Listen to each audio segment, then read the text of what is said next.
En effet, quoique Piscis, prédécesseur de votre sainteté, s'en tenant, comme nous l'avons déjà observé, à la plus douce discipline de l'Église, est défendu d'absoudre aucun ecclésiastique, jureur ou intrus, à moins qu'au préalable il n'eût satisfait à l'obligation indispensable de se rétracter, ainsi que les saints canons l'ont prescrit dans tous les temps, et n'eût rendu sa rétractation aussi publique que le crime l'avait été. La puissance séculière a néanmoins défendu d'en exiger d'aucune espèce. Voici ce qu'on lit dans la lettre circulaire du ministre de la police générale au préfet, datée de Paris le 7 juin 1802. Citation.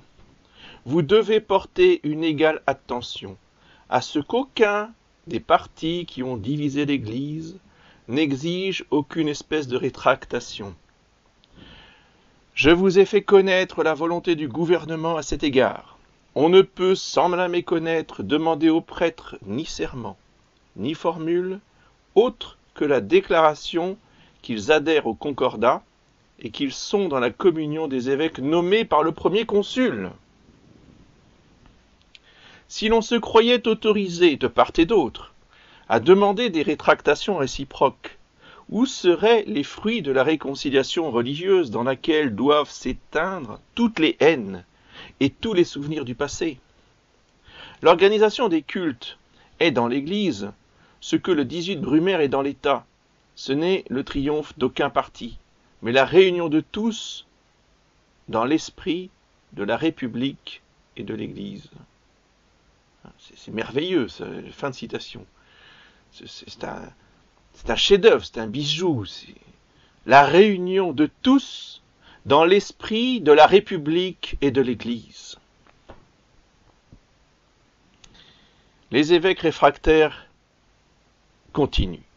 Après cette défense d'exiger aucune espèce de rétractation des ecclésiastiques, soit jureurs, soit intrus, les archevêques et les évêques des diocèses de nouvelles circonscriptions, ont reçu une instruction, ou pour mieux dire un ordre du gouvernement civil, de ne mettre aucune différence entre les prêtres qui ont obéi à l'Église et ceux qui lui ont désobéi, et d'appeler ces derniers, dans une proportion du tiers au quart, à remplir les fonctions de curés et de vicaires. Car on trouve ce qui suit dans la lettre circulaire du conseiller d'État chargé de toutes les affaires concernant les cultes, écrite le 8 juin 1802 aux archevêques de nouvelles circonscriptions, lettre si répréhensible à tant d'autres égards. Citation. L'intention du premier consul est que, pour réaliser un système d'impartialité équitable, vous choisissiez un de vos grands vicaires parmi les ecclésiastiques du second ordre qui ont appartenu à ce que l'on appelait le clergé constitutionnel, et que les ecclésiastiques de la même classe soient appelés dans une proportion du tiers au quart à remplir les fonctions de curé, de chanoine et de desservant. Fin de citation. Enfin, quel est celui qui n'a pas frémi d'horreur, disent les évêques réfractaires, lorsqu'il a entendu traiter de véritable scandale la réparation publique d'un sacrilège commis publiquement, et qu'il a vu une réparation si digne d'éloge, sévèrement blâmée et rigoureusement interdite à l'avenir.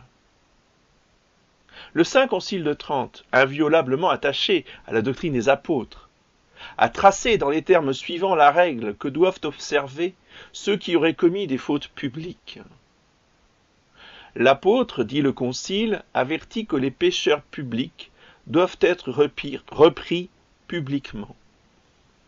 C'est pourquoi, quand quelqu'un aura commis quelque crime en public et en présence d'un grand nombre de personnes, en sorte qu'il n'y ait point de doute que les autres n'en aient été offensés et scandalisés, il faudra lui imposer une pénitence publique proportionnée à la grièveté de sa faute, afin que ceux qu'il a portés au mal, par son mauvais exemple, devenant les témoins de son changement, soient excités par là à une vie plus réglée.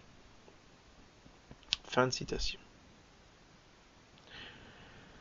Néanmoins, le conseiller d'État chargé de toutes les affaires concernant les cultes, disent les évêques réfractaires, a écrit ce qui suit au prélat du département de la Somme. Citation.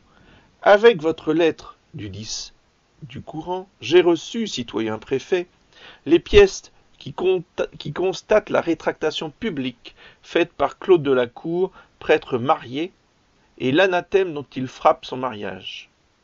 Cette démarche est un véritable scandale. » Et c'est pas le fait qu'il se soit marié qui soit un scandale, c'est le fait qu'il ait dénoncé son mariage. Les prêtres, dit le préfet,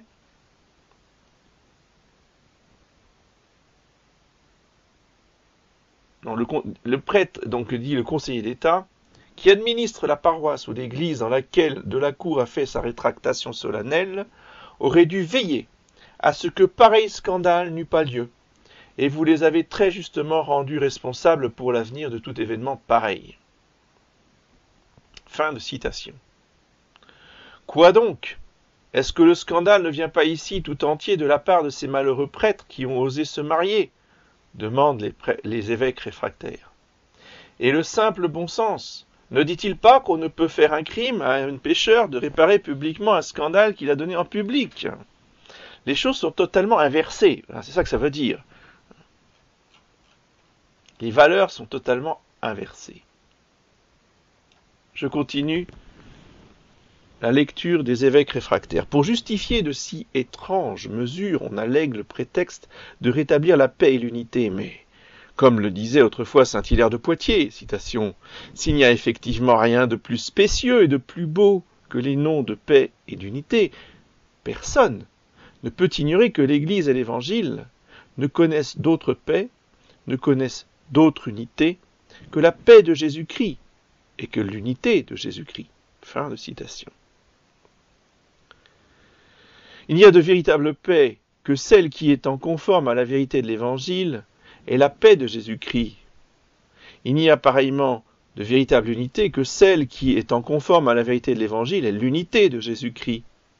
Et par la manière dont nous avons dit que se faisait la réconciliation des pécheurs publics, ce n'est point la paix de Jésus-Christ, l'unité de Jésus-Christ qu'on rétablit.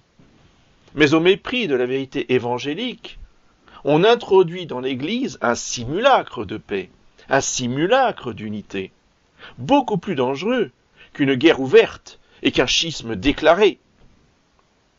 Peut-on dire qu'on a la paix de Jésus-Christ, l'unité de Jésus-Christ, lorsqu'un gouvernement temporel usurpe contre la volonté de Jésus-Christ une autorité toute spirituelle, s'érige en juge de controverses qui se sont élevées sur la doctrine, ordonne de regarder comme de pures questions oiseuses et qui ne touchent point à la foi des erreurs solennellement condamnées par l'autorité légitime.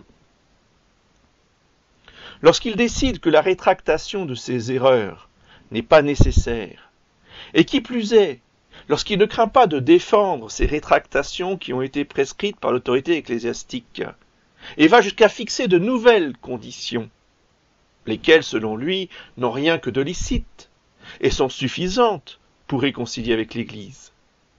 En sorte que ceux qui avaient commis les crimes les plus énormes, et à qui on avait interdit très justement les fonctions redoutables du saint ministère, reprennent aussitôt, et sans autre obstacle, l'exercice de ces mêmes fonctions. Le pape Saint Gélas Ier était assurément bien éloigné de croire qu'il fût possible de maintenir dans l'Église, par de tels moyens, la paix et l'unité de Jésus-Christ. Lorsqu'il écrivait à l'empereur Anastase, qui favorisait les Eutychiens, et voulait attirer à son tribunal toutes les affaires ecclésiastiques, « Très illustre empereur, il existe deux puissances par lesquelles ce monde est gouverné, l'autorité sacrée des pontifes et l'autorité des rois. L'une et l'autre est principale, souveraine et indépendante dans les choses de son ressort. Car vous savez, mon très cher fils, qu'encore que votre dignité vous élève au-dessus des autres hommes, vous courbez néanmoins la tête avec respect devant les évêques qui ont l'administration des choses divines, et vous les consultez sur l'affaire de votre salut. Bien loin de leur commander dans ce qui concerne la religion, vous savez que c'est à vous à leur obéir, à recevoir d'eux les sacrements et à leur laisser le soin de les administrer de la manière qu'il convient. Fin de citation. Le même pontife, dans son traité du lien de l'anathème, enseigne d'une manière non moins expresse que les deux puissances ont chacune leurs bornes fixées par Jésus-Christ, et qu'elles ne peuvent les franchir sans troubler la paix. Voici ces paroles. Jésus-Christ, connaissant la fragilité humaine, a réglé avec une sagesse admirable tout ce qui était propre à conduire les siens au salut. Il a séparé les droits et les fonctions des deux puissances. Il a assigné à chacune les actions et la prééminence qui leur conviennent, de telle sorte que les empereurs chrétiens eussent besoin des pontifes pour arriver à la vie éternelle, et que les pontifes suivissent les lois impériales en ce qui concerne les choses temporelles. Car celui qui est enrôlé au service de Dieu ne doit pas se mêler des affaires séculières. De même que l'empereur étant chargé du temporel, ne doit pas usurper les divines fonctions du sacerdoce. Peut-on dire qu'on a la paix de Jésus-Christ, l'unité de Jésus-Christ, lorsque l'Église, son épouse, est avilie au point d'être regardée comme une faction qui produit des troubles et dont il est nécessaire de réprimer les mouvements séditieux pour avoir la tranquillité? L'Église de France gardait fidèlement le dépôt sacré de la foi de ses pères. Elle était inviolablement attachée à l'unité catholique. Elle conservait la tradition qu'elle avait reçue de ses ancêtres. Elle entretenait l'union la plus étroite avec la chair de Pierre. Et elle jouissait de la communion de toutes les églises catholiques de l'univers. Elle tirait son origine des anciens possesseurs, des fondateurs même de la religion, et prouvait cette auguste descendance par des titres authentiques. Héritière des apôtres, elle développait une succession non interrompue d'évêques depuis le commencement jusqu'à nos jours. Et l'on y voyait que le premier de ces évêques avait eu pour auteur et pour prédécesseur quelqu'un des apôtres ou des hommes apostoliques. Telle était l'Église de France, lorsque de son sein on vit s'élever une race d'hommes prêchant une doctrine corrompue, amis des nouveautés profanes, se séparant eux-mêmes de l'unité, se livrant à l'égarement de leurs pensées et attirant sur leur tête une juste condamnation. Aussi, la sentence a-t-elle été prononcée contre eux par l'autorité légitime?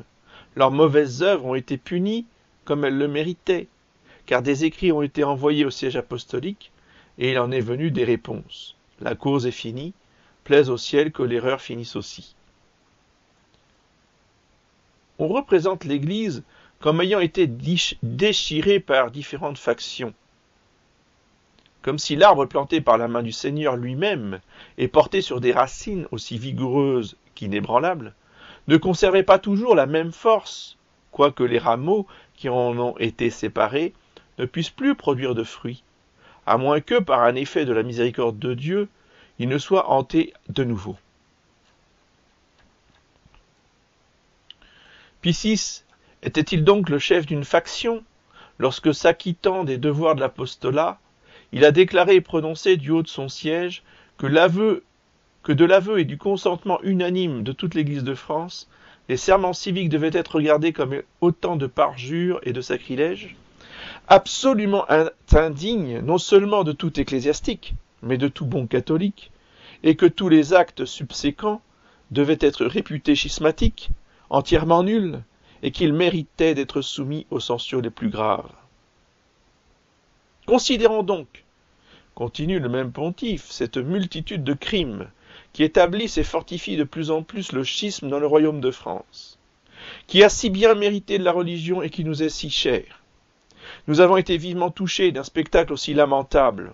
C'est pourquoi, afin d'opposer promptement une digue au progrès du schisme, de rappeler à leur devoir ceux qui s'en sont séparés, qui s'en sont écartés, d'y maintenir ceux qui sont toujours demeurés fidèles, et de conserver la religion dans un royaume aussi florissant, nous ordonnons par ces présentes à tous, sans aucune exception, cardinaux de la Sainte Église romaine, archevêques, évêques, abbés, vicaires, chanoines, curés, prêtres et à tous autres ecclésiastiques séculiers ou réguliers, qui auraient prêté le serment civique, purement et simplement, tel qu'il a été prescrit par l'Assemblée nationale, de le rétracter dans l'espace de 40 jours à compter de la date des présentes. Que ceux qui, dans cet intervalle, n'auraient pas fait la rétractation prescrite, soient suspens de l'exercice de tout ordre quelconque et soumis à l'irrégularité s'ils en exercent les fonctions.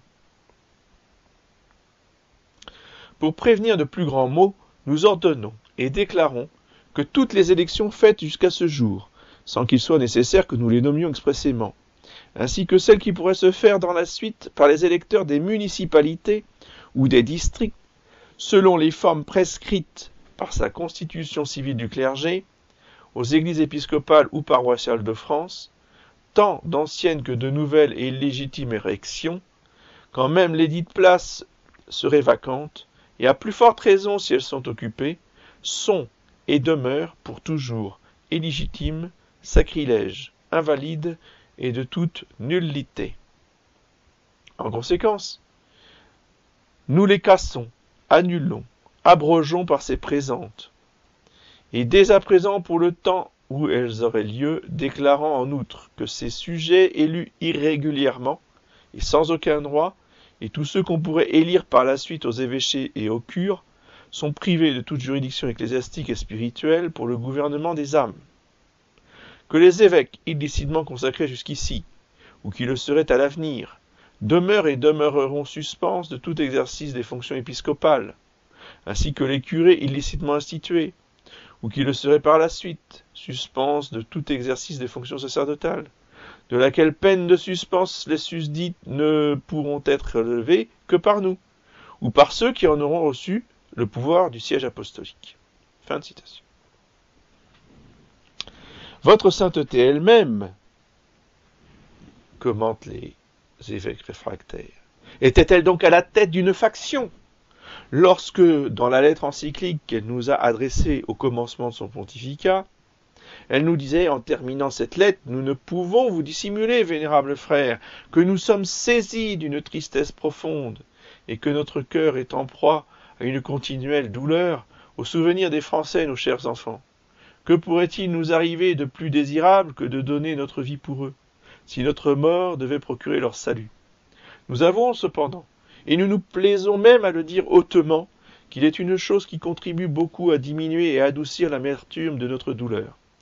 C'est la constance inébranlable et le courage invincible que plusieurs d'entre vous ont déployés, et qui sont sans cesse présents à notre esprit.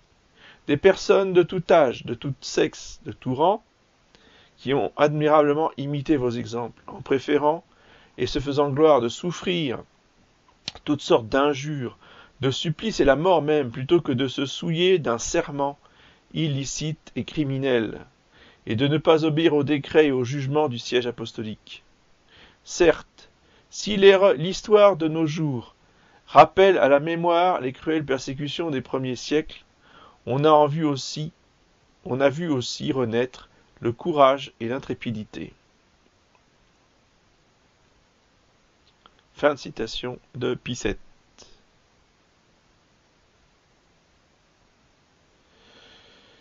Et lorsqu'au mois d'août 1801, votre sainteté donnait à Monseigneur l'archevêque de Corinthe les ordres suivants, parlait-elle en chef de parti?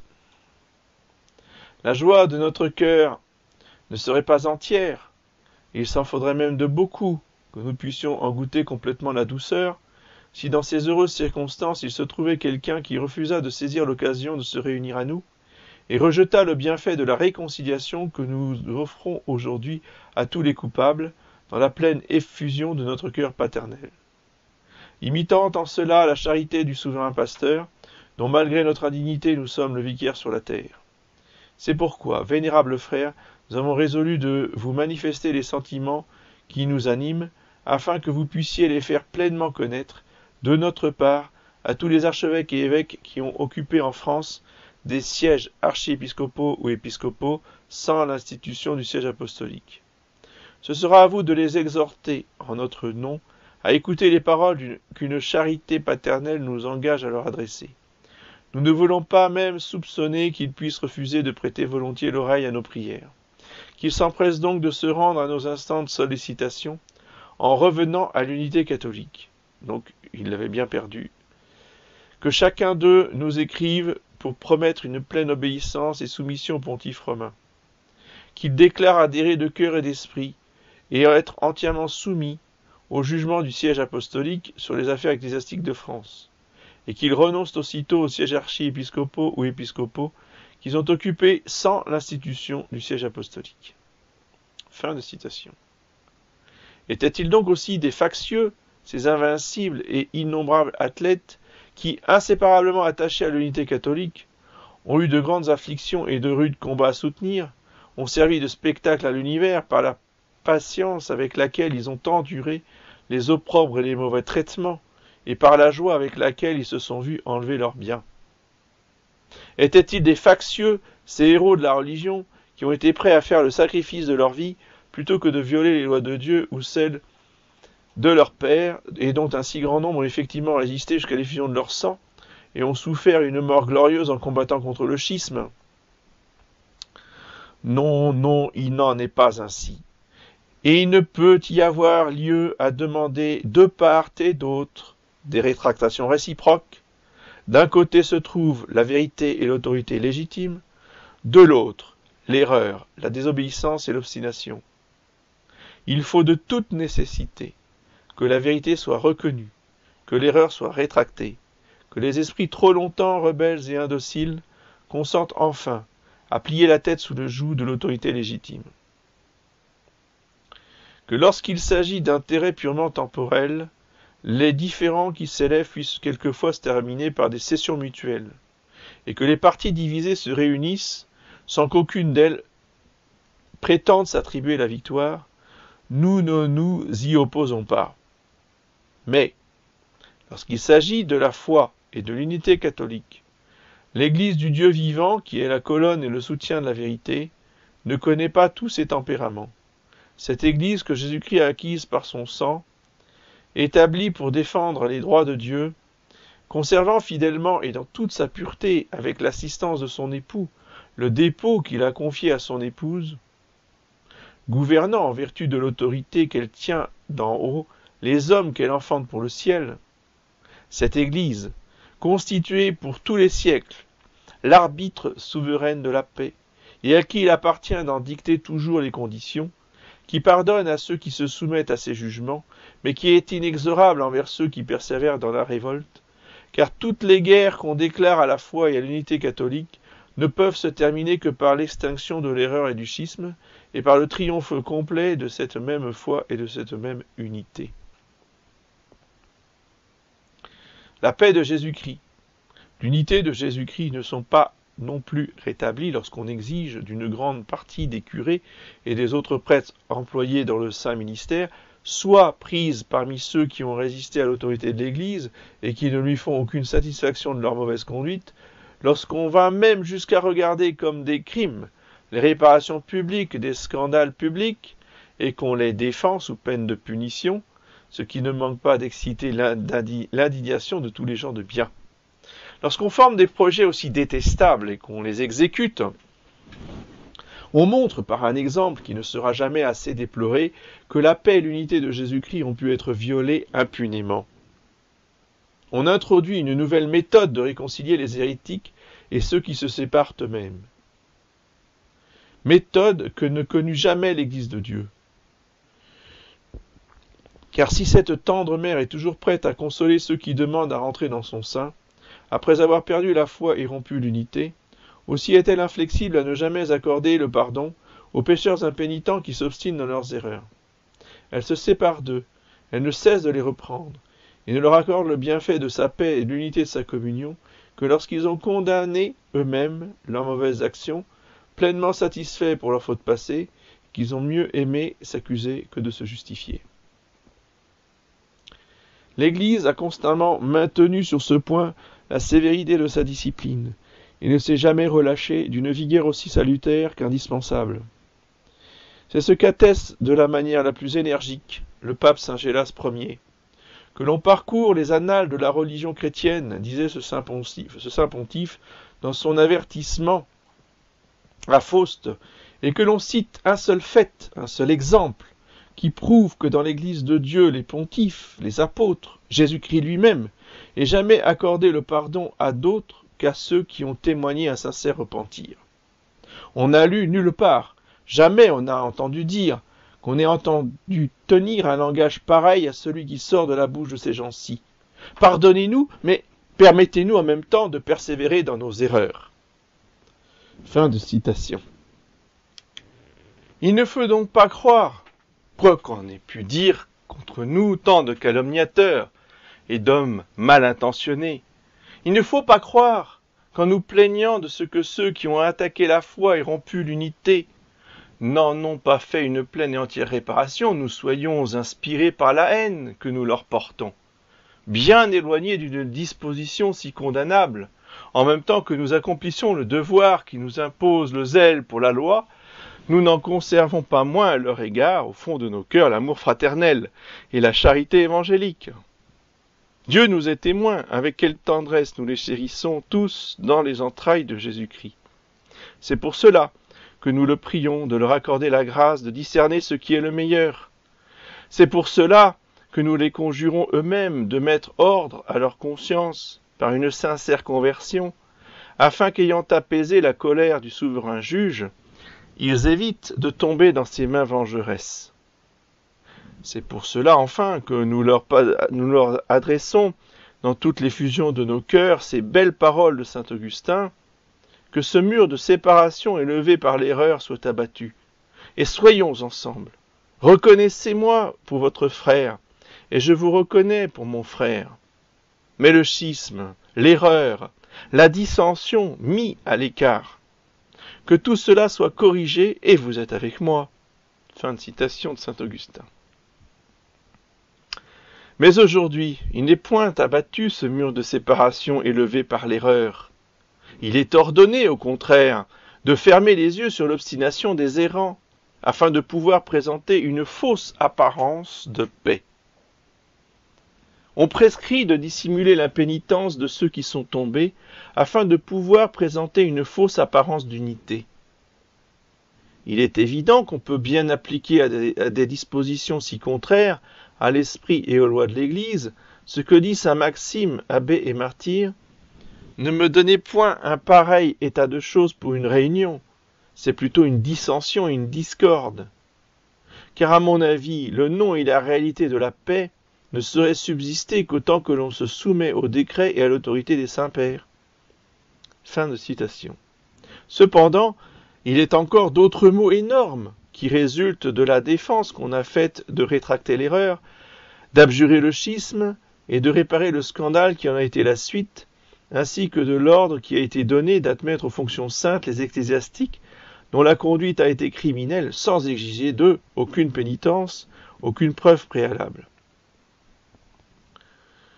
Car en outre qu'en agissant ainsi, l'on augmente l'impudence des errants et des prévaricateurs, on jette encore les fidèles dans les plus grandes perplexités, et la foi des peuples devient presque incertaine et chancelante.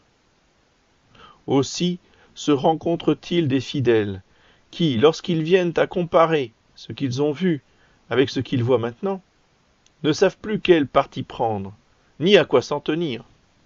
Plusieurs sont tentés de croire que Pie VI s'est trompé, en s'imaginant voir l'erreur là où il n'y en avait pas, et que la constitution civile du clergé ne renferme rien de contraire à la doctrine catholique, puisqu'on n'exige plus de rétractation de ceux qui y ont adhéré.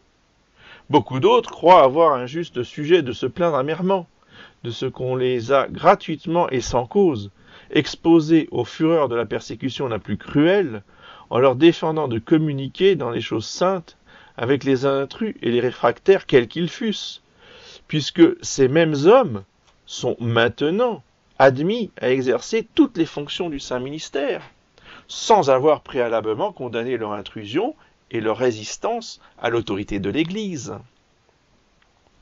Les intrus et les réfractaires font tous leurs efforts pour entretenir dans le peuple ces fausses idées, car ils se vantent de tous les côtés d'avoir remporté au jugement de votre sainteté elle-même une victoire complète, de sorte qu'à les entendre, ce n'est pas votre sainteté qui leur a fait grâce, mais ce sont eux qui ont triomphé de votre sainteté, en l'amenant au point d'approuver leurs erreurs.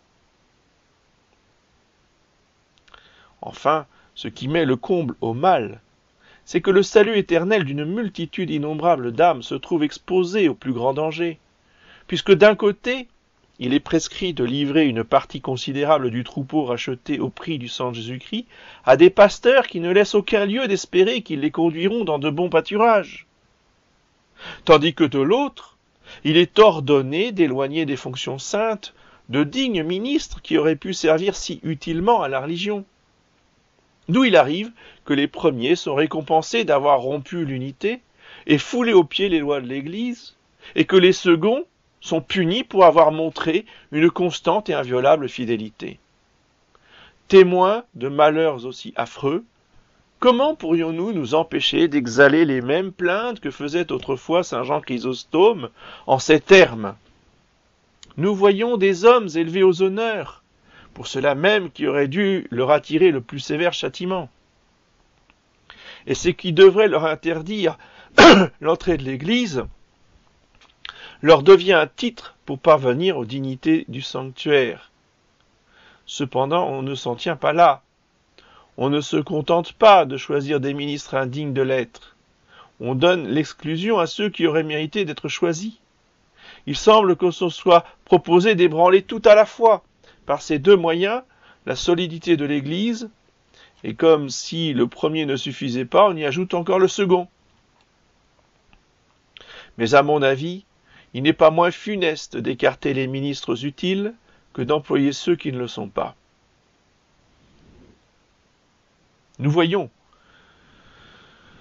avouons que depuis la publication du Concordat, conclu entre votre sainteté et le gouvernement français, on a obtenu une espèce de permission qu'on n'avait pas auparavant d'exercer publiquement le culte catholique. Mais les sacrifices qu'il a fallu faire pour cela prouvent évidemment que le sort de la religion n'en est pas devenu meilleur. Et en effet, à quel prix a-t-on acheté cette espèce de permission ? Notre esprit n'y pense qu'avec horreur. Notre main se refuse à l'écrire. Car, pour ne parler ici que de ce qui fait le sujet de nos présentes réclamations, cette permission, si on peut l'appeler de la sorte, n'a été accordée qu'au prix d'une violation des lois canoniques et de la discipline de l'Église, dont les siècles passés ne fournissent pas un seul exemple, et capable d'entraîner pour la suite les plus dangereuses conséquences, au prix des droits sacrés de l'épiscopat et de la constitution même de l'Église qui a été ébranlée. Pour avoir ce culte public, il a été nécessaire de mettre la religion, cette très sainte religion que Jésus-Christ a établie par l'effusion de son sang, sous le dur esclavage d'un gouvernement laïque et de la rendre entièrement dépendante. Enfin, pour procurer ce culte public, on a donné contre les lois canoniques l'institution à des ministres qui, après s'être rendus coupables publiquement des crimes les plus énormes, loin d'en avoir réparé le scandale par une pénitence proportionnée, les ont au contraire aggravés par leur endurcissement et n'ont donné que trop de sujets de crainte qu'ils se serviraient du pouvoir spirituel qu'on leur confiait, non pour édifier, mais pour détruire, comme il est déjà arrivé si souvent, et qu'ils pervertiraient misérablement les peuples en leur enseignant une mauvaise doctrine. Ceux qui s'imaginent pouvoir se féliciter d'avoir recouvré une espèce de liberté d'exercer publiquement le culte catholique, lorsque cette liberté a été achetée à un tel prix, devraient bien plutôt méditer cet avis salutaire de saint Hilaire de Poitiers, dont on peut faire une juste application aux circonstances présentes. Voici un avertissement que je vous donne. Vous vous êtes trompé en vous laissant séduire par le désir que vous avez de prier dans les temples. Vous avez tort de faire consister l'Église de Dieu dans ces édifices matériels. Vous vous faites illusion en y prononçant le nom de la paix. Pour moi, les montagnes, les forêts, les lacs, les prisons, les abîmes me paraissent des asiles plus sûrs. Les prophètes y ont demeuré, où ils y ont été précipités. C'est là que l'Esprit de Dieu les inspirait et leur faisait prédire l'avenir. Fin de citation de Saint-Hilaire. Ces partisans du culte public, que n'ont-ils pas aussi devant les yeux les paroles de saint Athanase? Vous n'avez pas encore compris qu'il y va de la perte du christianisme? Tout cela mûrement considéré, voyant la grandeur du péril dont notre sainte religion est menacée, et voulant, dans des circonstances aussi critiques, ne rien omettre de ce que nous devons à nos diocèses, à l'Église de France, au Saint-Siège, à l'Église catholique tout entière, nous réclamons par ces présentes, contre les lettres apostoliques qui commencent par ces mots Tam Multa, du 15 août 1801, contre la convention conclue entre votre sainteté et le gouvernement français le 15 juillet 1801, contre la bulle Ecclesia Christi donnée à Rome le 18 septembre 1801, contre la bulle Qui Christi Domini donnée à Rome en décembre 1801, contre les lettres apostoliques qui commencent par ces mots Quoniam Favente donnés à Rome le 29 novembre 1801, contre deux décrets dont l'un commence par ces mots Que Principue et l'autre par ceci Cum Sanctissimus, tous deux donnés à Paris le 9 avril 1802 par l'éminentissime Jean-Baptiste Caprara, cardinal prêtre de la Sainte Église romaine, et sans nous départir en aucune manière du profond respect que nous ne cesserons jamais de porter à votre sainteté. Nous formons opposition au susdit acte. Nous nous réservons en même temps la faculté d'exposer encore d'autres griefs que nous avons jugés plus à propos de ne point développer dans le moment actuel, venant d'en déduire déjà un si grand nombre et d'une si haute importance. Griefs auxquels donne lieu surtout la convention conclue entre votre sainteté et le gouvernement français le 15 juillet 1801, les articles dits organiques de cette convention publiés à Paris le 6 avril 1802, et tant de faits si affligeants qui, ayant suivi la publication de ces deux actes, semblent en être les fruits amers, d'où il résulte que de si pernicieuses nouveautés sont introduites dans l'Église, que la religion de la seconde majesté est lésée, qu'enfin les droits de Dieu même et ceux des hommes sont si peu respectés, que Dieu n'a plus ce que la piété lui a consacré, et que les hommes se trouvent dépouillés de leurs propriétés les plus incontestables. Que votre sainteté daigne nous croire, quoiqu'on nous ait accusés injustement de rechercher nos propres intérêts. Que votre sainteté daigne nous croire, qu'elle croit du moins à l'évidence des faits. Non, en remplissant ce devoir si pénible, mais si indispensable, ce ne sont point nos intérêts que nous cherchons, mais ceux de Jésus-Christ. Nous n'avons d'autre désir que celui de sauver notre sainte religion, de préserver l'Église catholique des dangers dont elle est menacée, et de maintenir sa divine constitution dans son intégrité primitive, en nous opposant à tout ce qui pourrait y porter atteinte. De défendre contre toute espèce d'altération les lois de la discipline générale qui est en elle-même la sauvegarde et le rempart de la pureté du dogme. Nous voulons assurer les prérogatives et la gloire du premier siège, le salut de nos églises particulières et celui de toute l'Église de France. Le Dieu tout-puissant et miséricordieux nous a peut-être conservés jusqu'à ce jour et ne nous a fait survivre à tant de calamités et à une si longue tribulation, qu'afin que nous puissions découvrir à votre sainteté toute la profondeur des plaies de la religion, et consacrer sous sa conduite et sa direction ce qui nous reste de jour et de force aux soins de les guérir. Tel est le but que nous nous proposons, et vers lequel nous tendons de toute l'affection de nos cœurs. Conjurant votre sainteté avec les plus vives instances de ne pas nous rendre impossible tout accès auprès d'elle, de ne pas fermer ses oreilles paternelles à notre voix, de se souvenir que les évêques qui lui parlent ont passé par les épreuves les plus rudes et les plus multipliées, et de ne pas permettre que ce soit en vain que nous ayons eu recours à sa justice, à sa sagesse et à sa piété. Pour obtenir l'accueil favorable que nous sollicitons, nous terminons par ces paroles d'un archevêque de Reims adressées au pape Alexandre III. Citation.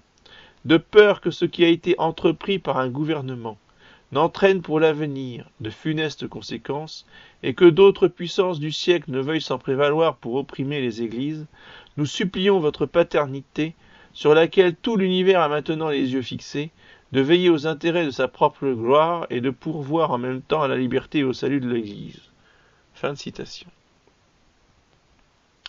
Prosternés aux pieds de votre sainteté, nous la conjurons de nous accorder sa bénédiction apostolique, de votre sainteté très Saint-Père, les très humbles et très obéissants serviteurs et fils, Louis-Joseph, cardinal de Montmorency, Arthur Richard Dillon, Alexandre Angélique de Talleyrand-Périgord, Louis-Charles Duplessis d'Argentré, Louis-François Marc-Hilaire de Conzié, Joseph-François de Malydé, Louis-André de Grimaldi, Jean-Louis Dusson de Bonnac, Pierre-Joseph de Lastic, Émard-Claude de Nicolet, François de Cluny, Jean-François de la Marche, Emmanuel de Grossol de Flammarion, Jean-Baptiste Duplessis d'Argentré, Pierre-Augustin de Belbeuf, Marie-Joseph de Galard de Terraube, Sébastien Michel Amelot, Alexandre Amédée Joseph de Lauzière-Thévines. Alors je vais vous dire maintenant d'où étaient ces évêques, c'est intéressant. Donc Monseigneur Dillon, évêque de Narbonne, Monseigneur de Talleyrand, archevêque de Reims,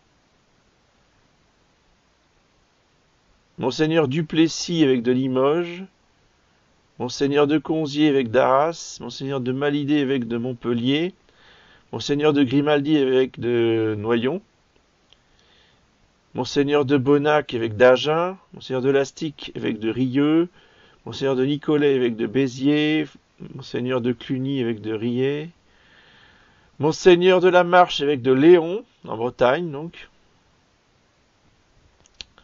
Monseigneur de Grossol, évêque de Périgueux, Monseigneur Duplessis, évêque de Sées, Monseigneur de Belbeuf, évêque d'Avranches, Monseigneur de Galard, évêque du Puy, Monseigneur Amelot, évêque de Vannes, et Monseigneur de Lauzière, évêque de Blois. Ah, c'est pas terminé, il y en a d'autres. Monseigneur de Sabran, évêque de Laon, Monseigneur de Béthisy, évêque d'Uzès, Monseigneur de Cahuzac, évêque d'Aire, Monseigneur Colbert, évêque de Rodez, Monseigneur du Chilot, évêque de Chalon-sur-Saône, Monseigneur de Guin-de-Montagnac, évêque de Tarbes, Monseigneur de Lalaurencie, évêque de Nantes, Monseigneur de Mouchet de Villedieu, évêque de Digne, Monseigneur d'Albignac, évêque d'Angoulême, Monseigneur de la Broue de Vareille, évêque de Gap, Monseigneur de Castellane, évêque de Toulon, Monseigneur de Lafare, évêque de Nancy, Monseigneur de Chambre d'Urgon, évêque d'Europe, O-R-O-P-E, Monseigneur de Chauvigny, évêque de Lombay, Monseigneur de Messé, évêque de Valence, Monseigneur de Vintimille, évêque de Carcassonne, Monseigneur de Beauvais, évêque de Sisteron, Monseigneur de Coucy, évêque de La Rochelle, Monseigneur Asseline, évêque de Boulogne-sur-Mer, et Monseigneur de Gallois de la Tour, évêque de Moulins. Voilà. C'est tous les évêques qui ont signé cette réclamation au Saint-Père.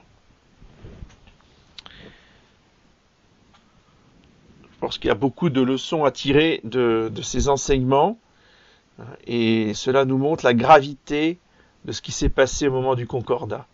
L'Église a été ébranlée dans sa constitution même.